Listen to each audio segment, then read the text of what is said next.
Ms. Rollins, so good to see you. I really, really appreciated you coming to the office last month and the great discussion that we had. As you know, the agricultural industry is the economic engine of Nebraska. We grow a lot of corn and beans and wheat and sugar beets and livestock. So we understand the necessity of having that strong economy for our state, that food security, how important it is for our country, and I look forward to working with you in the future on that. Thank you. You noted in your testimony that we must demand strong and steady markets for our agricultural bounty, and this is a statement that I hear consistently from our producers as well. One of those really important markets for Nebraska's agriculture is biofuels. In his day one actions, President Trump emphasized the need for our country to be energy dominant. The president has long recognized that ag producers have a role to play in producing abundant homegrown energy, and he took steps in his executive order declaring a national energy emergency so that we can continue to allow for the sale of E15 year-round. And I've long led an effort to make this policy permanent. And I look forward to working with my colleagues to deliver on that part of the president's agenda. We know that there's going to be a number of other biofuel decisions that will be made in the coming months that will have significant impacts on the biofuel market. I know you've heard from a number of my colleagues on this committee about the importance of that. Can you just speak briefly about how you view the importance of biofuel markets for our farmers?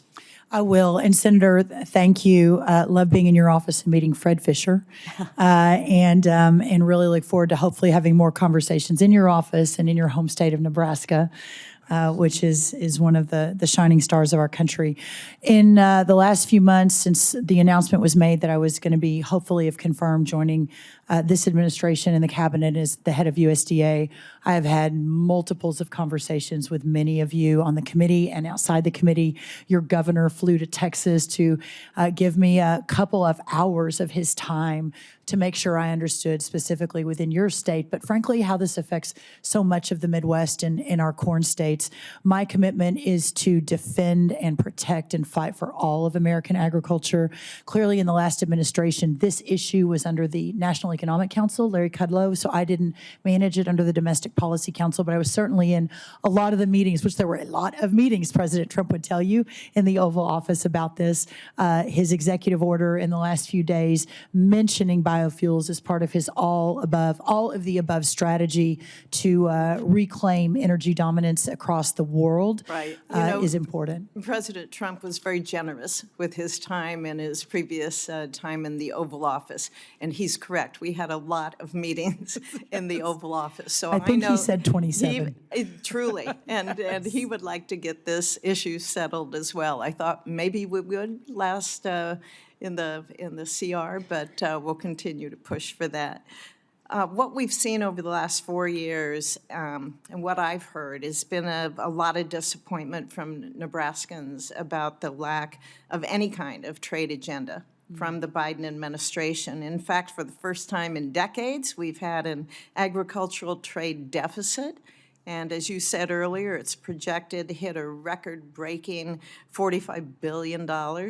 I understand there can be a variety of factors that impact a trade deficit, but I am concerned that part of this stems from there being really any kind of clear agricultural trade agenda from the last administration. We cannot see that happen again. Can you talk about how you would both hold our current trading partners accountable and the role that you will or that you would want to see USDA play in developing these new export markets? Yes, Senator, and that $45 billion, what's remarkable about that is 42% of that is just in the last year. Yes. So the wheels are falling off, and it is very, very important that the wheels get put back on as soon as possible. I think for those that know me for a long time, but even Senator, you and I have just gotten to know each other in the recent months, know that I am a relentless cheerleader for whatever it is that I have been called to do, and for this moment in my life, and to meet this moment, as Scripture says, I am called to take agriculture to preserve our rural communities and take our products to the world and work around the clock to ensure that that sort of trade deficit begins to peel back, and hopefully by the end of our time here in the next 4 years is completely gone. And in fact, we are back in the positive. And I believe we can do that. I mentioned earlier, I think President Trump is the consummate deal maker. His heart for rural America and for our farmers and ranchers, I think, will hopefully lead the way. I certainly will be right next to him, whispering in his ear as we move forward on this. And I think and hope and pray that we can begin to solve for this immediately. Great. Another area that I focused on is how precision ag technology can help our farmers and ranchers to achieve better yields and reduce environmental impact, improve economic returns. I've had a number of bills on that I'm going to be reintroducing and including hopefully in the farm bill that we work on. Additionally, myself and really the entire Nebraska delegation, along with the University of Nebraska-Lincoln, have been working in a very close partnership with the Ag Research Service on the National Center for Resilience and Regenerative Precision Ag at the University Innovation Campus. And last May, we broke ground on that facility, and I hope that I can continue to work with you to make sure that we get that facility completed. Can I get your commitment to continue working with me on this facility? Can I get your commitment to come to Nebraska? We had Sonny Perdue out at the ranch and had a great barbecue with neighbors. We can do that. And then another trip, we can get you to Lincoln and see the ARS facility, what we're doing there. That would be my great honor. Great. Thank you. Thank you, Senator.